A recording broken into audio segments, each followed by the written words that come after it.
ముఖ్యమంత్రి గారు ఒక పుస్తకం రిలీజ్ చేసినాడు ప్రభుత్వం తరపున, తెలంగాణ గ్రోత్ స్టోరీ అని. అందులో ఏం రాస్తుంది? 1,50,000 కోట్లతో మూసి అభివృద్ధి చేస్తామని రాస్తుంది. మేము అడుగుతా ఉన్నాం, మొన్నటి నుంచి నిలదీస్తా ఉన్నాం, దేనికోసం 1,50,000 కోట్లు? ఎవడి కోసం?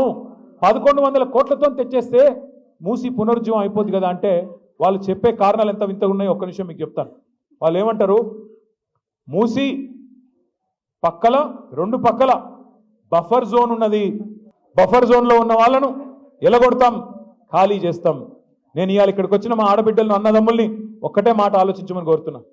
మీరే రిజిస్ట్రేషన్లు చేస్తురి బఫర్ జోన్లో, మీరే పర్మిషన్లు ఇస్తురి, మీరే ట్యాక్స్ కట్టించుకుంటురి, మీరే ఇల్లు ఇన్ని రోజులు ప్రాపర్టీ ట్యాక్స్ వసూలు చేస్తురి, మీరే రోడ్లు వేస్తురి, మీరే గవర్నమెంట్గా మోరీలు కడుతురి.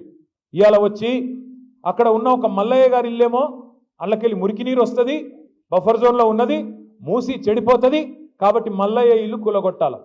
మరి నేను అడుగుతా ఉన్నా ముఖ్యమంత్రి, మల్లయ్య ఇల్లు కూలగొడతావు, మరి రేపు బఫర్ జోన్లో నువ్వే ఒక పెద్ద రియల్ ఎస్టేట్ కంపెనీ వాడికి ఇచ్చి వాడు మాల్ కడతాడు, మల్లయ్య ఇల్లు కూలగొట్టి మాల్ కడతాడు.